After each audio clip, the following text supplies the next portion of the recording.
Hello and welcome to the Fedora Files. I'm Gregory Fedora, and with me today I have a special guest. His name is Duke or Grim, and he is one of the hosts of Tennessee Macabre. And it's exciting because, like, growing up, and before I start talking to you, Duke, I just want to say, I used to watch USA Up All Night, and like Elvira would be on it. Yes. And then later, even before that, when I was younger, there was a show in my hometown in Ohio, and it was the Dr. Creep show. Oh, And yes, Dr. all right, so and I grew up watching him, and then when I came across you guys, it just was a lot of nostalgia, and I was like, that is so cool. So what got you to decide to do this?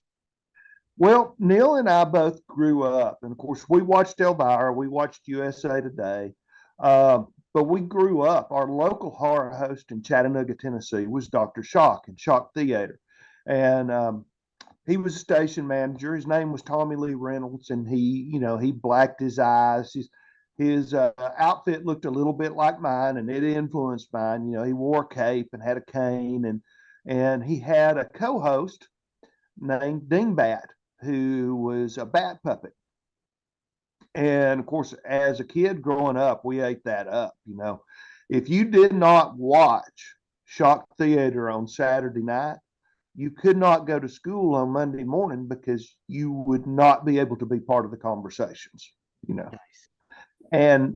and so we grew up with it. And a gentleman recently, was recreating that show in Chattanooga, and I worked with him, and I met Neil. Neil and I grew up about 15 minutes apart, but ironically, we didn't meet until about 15 years ago when this guy was doing Shock Theater.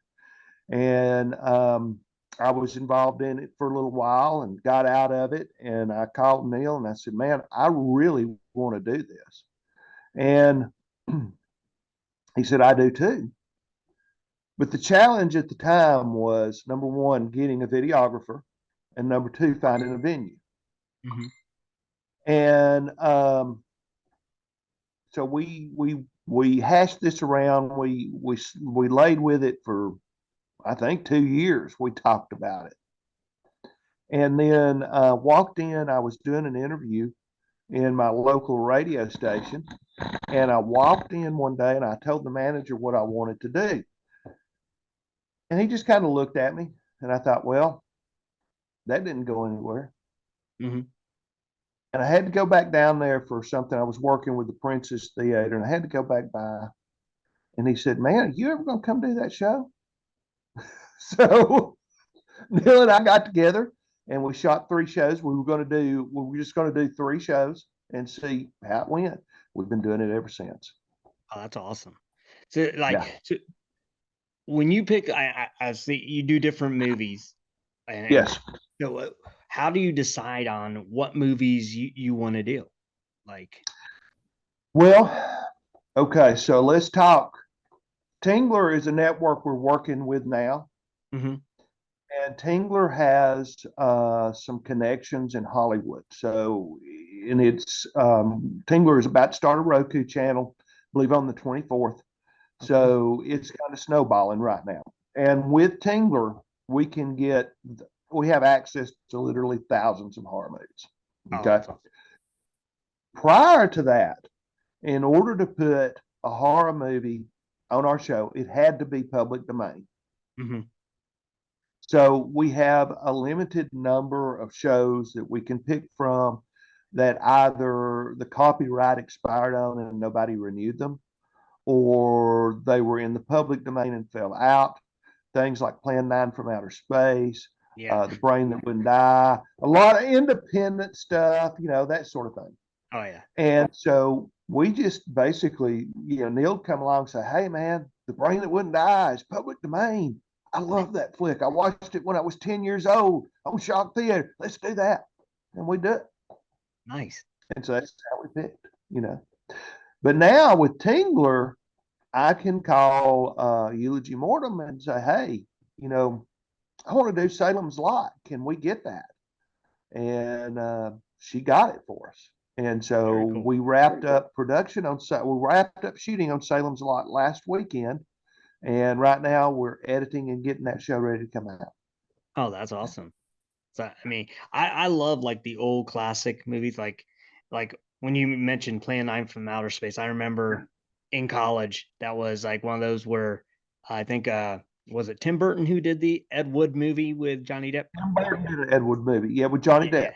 Yeah. And Great so movie. yeah, and so we watched that, and then we got into this Ed Wood fix, and we were Yeah, hunting down his movies just to and like they are bad, but they're yes, hilarious.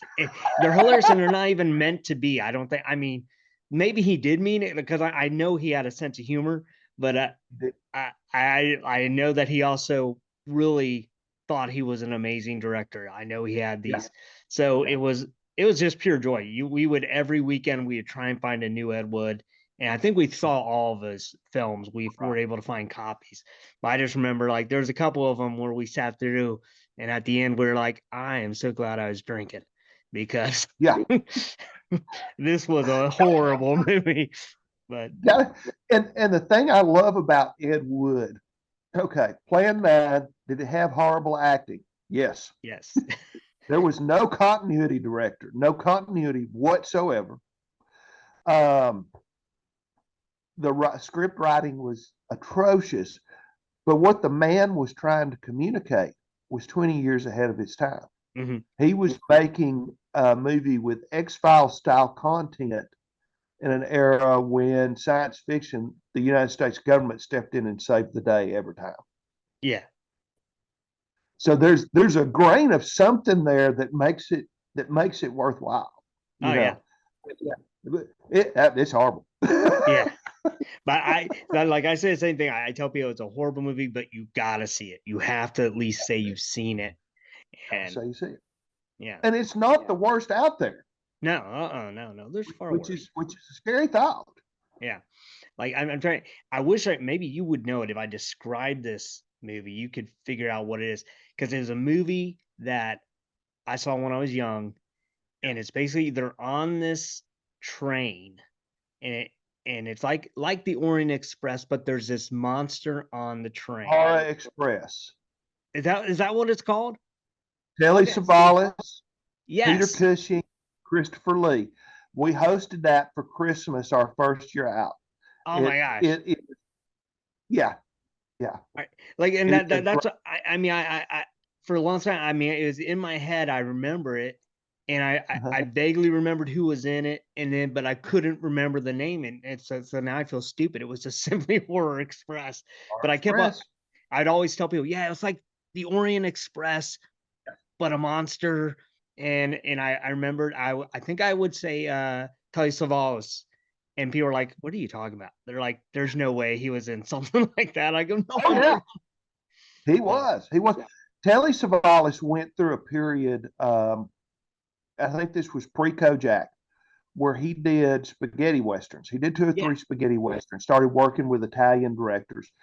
This film was a combo effort between Hammer and an Italian film company. Mhm. And they had just worked with Telly Savalas on one of the westerns he did, and so they said, "Why don't you come play a Cossack?" So it's difficult. I've seen this movie now probably 100 times because I go down and play it on the local radio station, the River 104.9, at least once or twice a year. It's still hard for me to fathom Telly Savalas as a Cossack. Mhm. You know, he's Yeah. Kojak, man. Yeah. That's so I'm curious, like, what is your favorite horror film? My favorite public domain or favorite all time horror film. Well, first, let's do favorite public domain and then favorite all time. I'm curious about both now. My favorite public domain horror film is The Monster from Piedras Blancas. It's a poor man's creature from the Black Lagoon. Okay.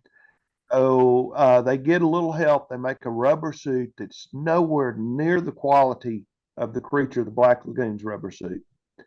But they shot a really tight, well acted production that, in my opinion, has a storyline that is at least as good as Creature from the Black Lagoon, maybe better.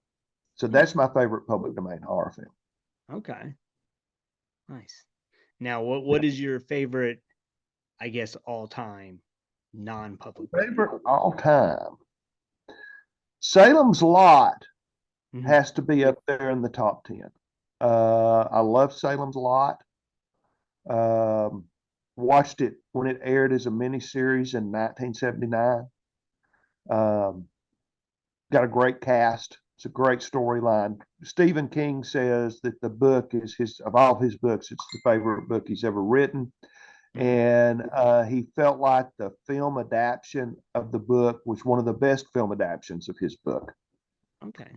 So that is probably, that has to be my top pick. Of course, I love the werewolf. I love Mhm. Frankenstein. Oh yeah. I love Dracula. I love. It's hard to find a mummy movie that I don't love. Hmm. Now, I do not like the last mummy movie that came out that was supposed to be Universal's Oh lead yeah, in yeah. to. I didn't care for that one, but the one with Brendan Fraser, Oh I yeah. love. The Boris Karloff, and I got to tell you this story. I think it was probably my dad's birthday, early 70s. And we got up, we went to the mall in Chattanooga for his birthday, and he bought, and we took him out to eat at Red Lobster. He bought me the Mummy model kit. They used to make the Revel and Aurora would make these model kits that you would put together. There was this store in the mall called Wicks and Sticks. And he went into Wicks and Sticks and bought, excuse me just a moment, I should have turned this off. It's all right. He went into Wicks and Sticks and bought some Egyptian musk incense. And we come home after we ate at Red Lobster, and he lit the incense, and we put that model together, and he timed it to where we were finishing the model about the time that Shock Theater come on with Boris Karloff's 1931 The Mummy. Oh nice. And that is one of my fondest childhood memories. Oh, that's very cool. So I love mummy movies, and there's been probably Universal made five, Hammer made four or five. I love all Yeah. of them. Oh, that's awesome. I like I think it no, I blanked. I think one of my favorite ones that I enjoyed seeing was there was it's comedy uh Yeah. horror. I mean it was like Abbott and Costello meet Yes, meet all the different monsters. And then I think didn't Bob Hope and Bing Crosby do almost the exact same thing? they did. And it was They and I remember and it was almost the exact same script and storyline. Is yes, like and it but it, like and for some reason both of those I love watching because I like just seeing how they did it. And yeah, they get and it's like they got the the guys to be in it yeah, from and so it was really cool that they did that. But I don't yeah. know why, but that is that are you would you guys ever air any of those or have you thought about Oh, I would if I could get permission because Abbott and Costello mummy movies are public domain, it? Okay, but cool. they're not public domain. I'm sorry, they're Universal. Okay, yeah. So if I could get permission to air those, and Universal's probably the hardest studio to work with as far as getting permission to air their horror Everything. movies. Yeah, it's their pride and joy, and well, Yeah. it should be.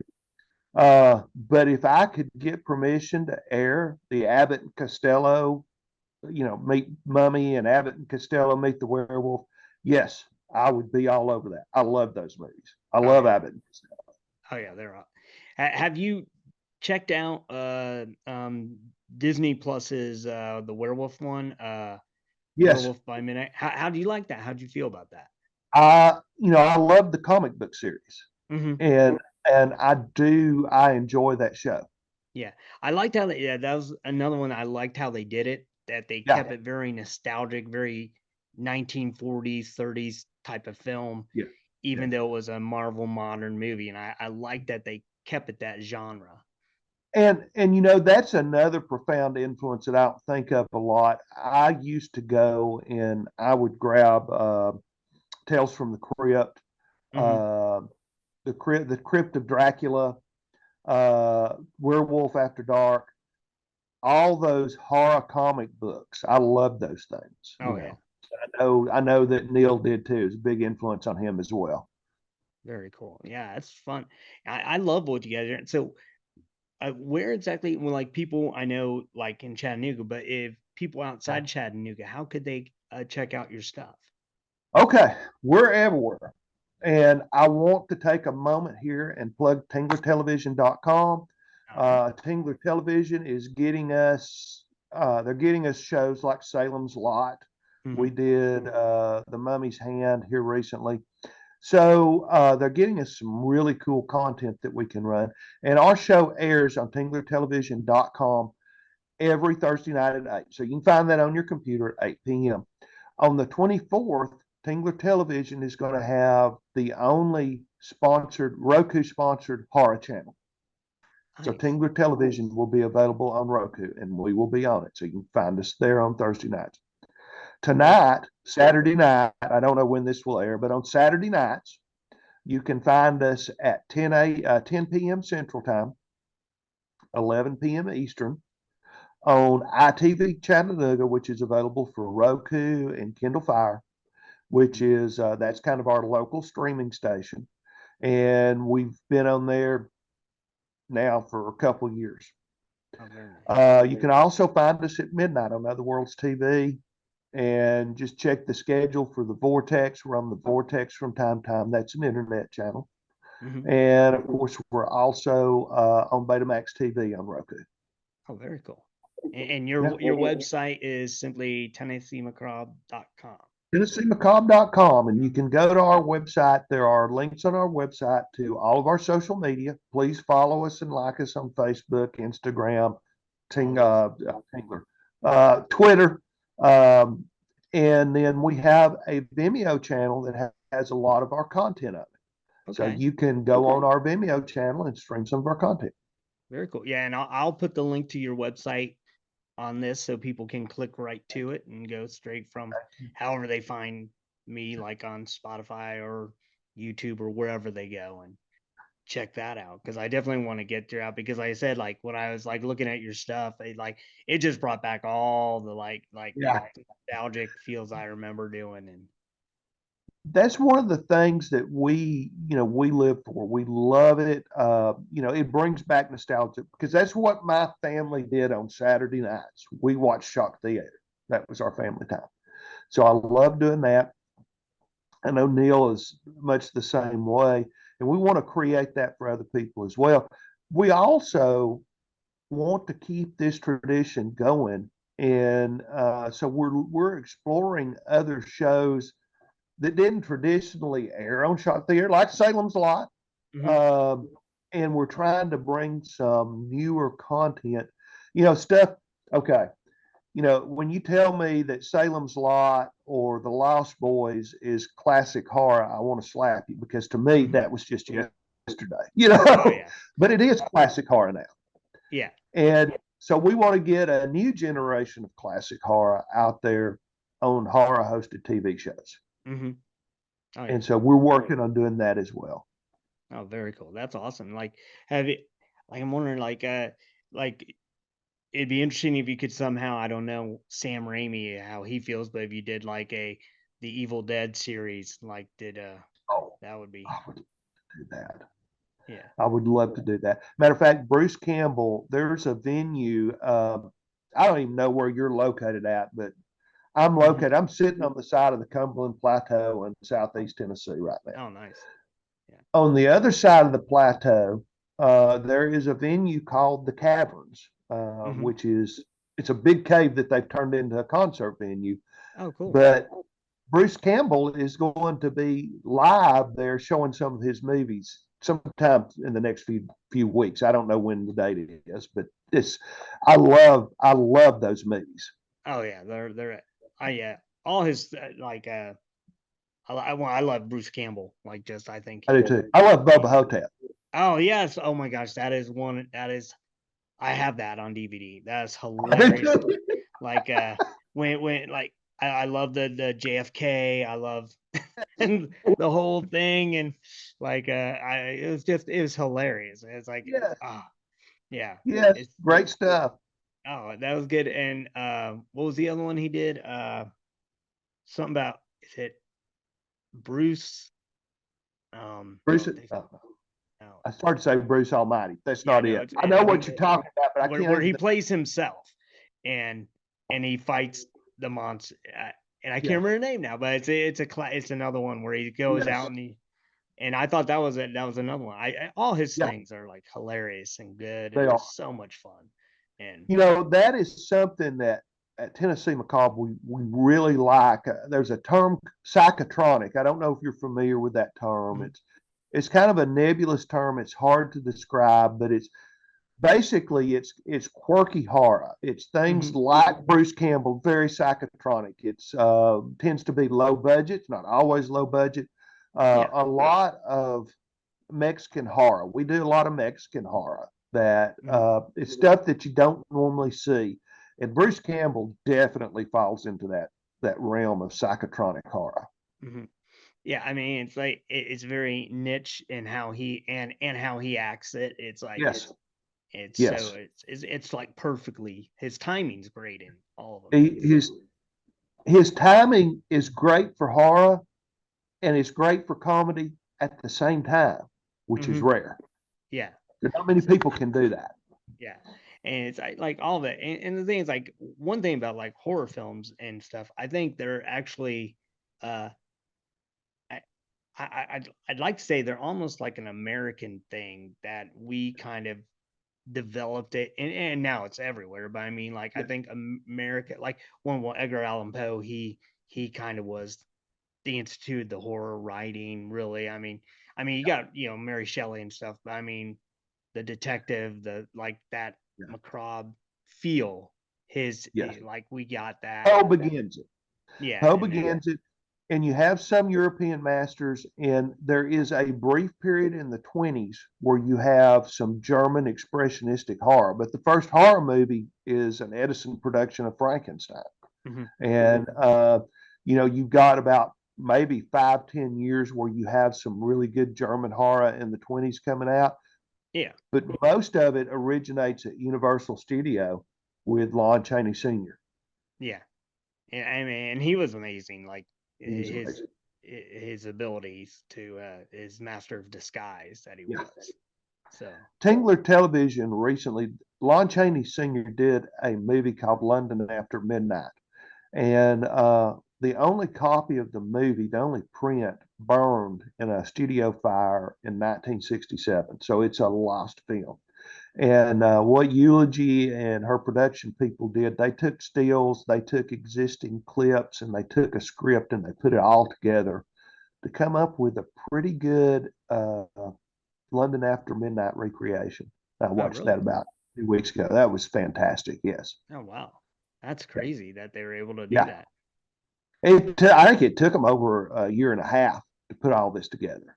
Oh wow, yeah, I Yeah. can imagine. That's amazing. That's Yeah. but I mean, I don't want to keep you too long because I know you got stuff to do and you probably, Sure. but I thank you for coming on and I hope that you could come back sometime. I'd love to have you on again and maybe Tell me when, I'll be there. and maybe your co-host will join you or Sure. and Sure. maybe We'll you'll get him up. show up as your alter egos. And I would love to do that. We'd both th- love to do that. that would be a lot of fun. Like Yeah. and then but I, again, thank you, and I'm definitely gonna be checking out all your stuff, and I'm gonna like find Tingler TV. It's like right, Please Tingler do. TV, and to make sure TinglerTelevision.com. yep, I'm gonna. Well, I know I'm gonna buy one on the Roku. I'm gonna definitely get it on the Roku so I can Yes. get that going and keep going. I hope that you guys just keep going and blow up, and you know, Thank you. We appreciate that and we intend to. yeah, I hope so because we need it. Like that's entertaining, it's fun, and you guys are funny. Like I liked watching your little things in Thanks. between. Yeah. It was Thanks. really enjoyable. It's like I gotta like get my sons down and be like, oh, dudes, we gotta watch this. We're gonna watch Yeah. it. Because it's a family event. Yeah. Yeah. I'm going to lift like Salem's Lot. I'm going to have to like have them sit down. We'll watch it. It'll be fun. It'll be a good I time. don't know the date on that yet, but it'll be coming out soon. I'll shoot you. I'll shoot you an email when we have the date. Okay, perfect. And if like I said, like let's plan again, have you back on. I'd love to have like let's this way in advance, but I'd love to have you on close to Halloween and talk about the best horror films to watch during that season. And you guys, this gives you guys time to think of your Yeah, top 10 movies to watch we for can do Halloween. that. We can do that. The top 10 Halloween movies. We'll get you a top 10 and the top 10 psychotronic list, and we'll go with it. Let's do it. Let's do it. Okay. But yeah, this was Okay. fun. I enjoyed it. It's like this has been a lot of fun. I enjoyed having you on. And for Thank those you. of I you, enjoyed thank you. And for those of you watching, listening, or however you found us, go check out the stuff. Click the link below. Go to their website. Get on. Download your on Roku and get ready and be prepared to just be blasted with some amazing horror and just fun. And that's all we got in life, man. Enjoy life, have fun with it, and that's what it's all about.